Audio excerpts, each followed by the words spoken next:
Dane, thanks for joining us after that. Was that a tale of not taking our chances in the first half and not creating any in the second? Yeah, spot on really. I think we got a massive issue putting the ball in the back of the net. That's to be seen across all the games we played this season. 30 goal season strikers don't grow on trees. At the moment, we cannot score. At the moment, it doesn't matter who we put up there. It is a massive issue. So, first half, we could be outside. You defend, which we can do really, really well. If we don't put the ball in the back of the net, we're under the cosh. And again, simple things. Another error at the back cost us 2-1, and we've gone away again thinking what could have been. But again, massive, massive issues probably across the pitch where we have to try and put it right. How do we specially work on the strikers in the squad that we've got to get their confidence up? It's a hard one. I've been there. AC's been there, right? Strikers is a confidence thing, but you're getting in the right areas. But the problem I'm seeing is we're snatching at stuff. There is no composure. I don't think confidence is a problem, because when you're there, that's half the job. That's the hardest job, getting in those areas, right? I just don't think we've got a naturally gifted goal scorer. You know, and I say that, I was never a naturally gifted goal scorer. I chipped in. AC got a lot of goals. But it's not always about a confidence thing. They're there, they're getting in those places, those positions, but at the moment, I suppose back to the drawing board, back to Wednesday night, you know, shooting practice, running drills, things that we can work on, their movement, positioning, but it all comes down to, do they want to listen? Do they want to take in what we say as a game plan? If they don't, we've got an issue, but all we can do is go back to the drawing board and just try and work from there. Was there anything more we could have done to stop their second goal? Because obviously it came from the goalkeeper giving away a free kick, handling it outside the area. Yeah, look, I think we've checked the lines, and the referee so far away. The linesman at his angle cannot see it. To be fair, our keeper is going out for a goal kick. Should he even touch it or give it any idea that it could be a handball, right? So load of factors. So straight away, should never have happened. But then we're not touch tight to our markers. Like, every single person should be touch tight, run with your man. You can't give a man 15 yards of space to run onto, no matter where they are, because they've got the run on you. You're never going to mark them properly. So, and I'm never a defender. I always went forward. So from that perspective, it is a massive issue. We're not touch tight. You know, I know it's hot. We're tired. I get it. The simplest of things we're not doing. I think that is proving the last 20 minutes of every single game we're coming unstuck because we're not doing our jobs.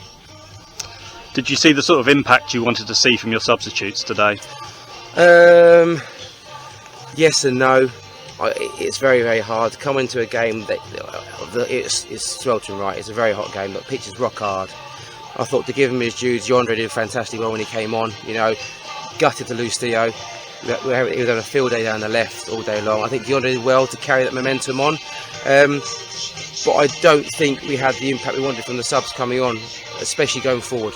There wasn't should we say, the IQ on where to go, where to run. You know, there wasn't the ball retention in the simplest of ways. You know, the 5-yard passing. Like I mentioned to you before about the composure going forward in the second half. Yep. It's non-existent. So until we work on that, until we work on our touch, working as a team, getting forward as a team and as a unit, we're going to have issues with whoever comes on. But unfortunately, not the desired impact, but we shouldn't be in that position anyway. The game should be put to bed in the first half. You changed the formation midway through the second half as well, went 4-4-2, I believe. 4-3-3. You went 4-3-3. Yeah. Do you feel that had any sort of impact? Was it something you'll do again? Yes and no. Tony will disagree. I like 4-3-3, but I agree with Tony and AC. We don't have the players to play 4-3-3, and that's where we're coming unstuck. We push people forward, but you can see when going forward, we have more bodies forward, which was fantastic, but we don't know what to do with the ball. And I think that's the biggest issue. I think they become, not scared, but they get to a place where they run out of ideas. What should I do with it? Am I crossing it in? Am I doing a 5-yard pass?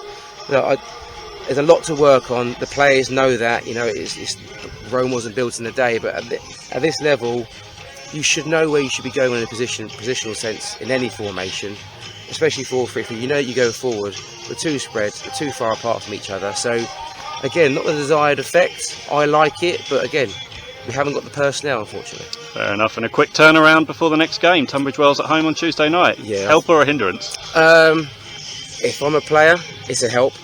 It's for me to go and right my wrongs. Okay.